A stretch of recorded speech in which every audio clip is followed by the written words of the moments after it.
स्वाभिमानी न्यूज चॅनलच्या बातमीपत्रात आपले स्वागत।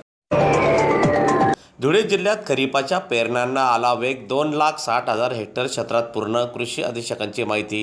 धुळे जिल्ह्यात समाधानकारक पावसामुळे खरीप हंगामातील पेरणीच्या कामांना वेग आलेला असून आतापर्यंत सुमारे 2,60,000 हेक्टर क्षेत्रावर पेरण्या पूर्ण झालेल्या आहेत।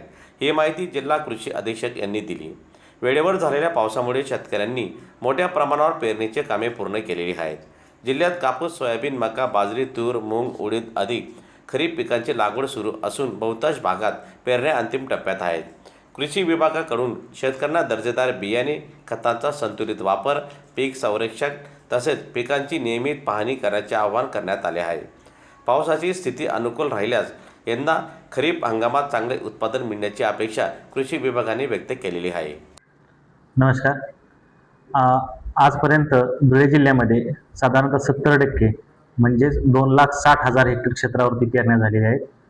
जिल्ह्याचं खरीपाखाचं क्षेत्र हे 3,80,000 हेक्टर आहे। तसेच जिल्ह्यामध्ये साधारणतः सरासरीच्या 90% पाऊस झालेला आहे। आतापर्यंत जिल्ह्यामध्ये 150 mm पावसाची नोंद होऊन गेलेली आहे। त्यामुळे सदरचा पाऊस हा सर्व भागामध्ये पडलेला असून सदर पावसामुळे पेरणी करण्यास काही हरकत नाही आहे। तरी अल निनोच्या पार्श्वभूमीवरती यावर्षी सर्व जिल्ह्यातील सर्व शेतकऱ्यांना आवाहन करण्यात येते की आपल्याकडे ड्रीप इरिगेशनची सुविधा असल्यास ड्रीपवरच पेरणी करावी अथवा पेरणी पश्चात ड्रीप हातरून यावर्षीचे सिंचन हे ड्रीपद्वारेच करावे।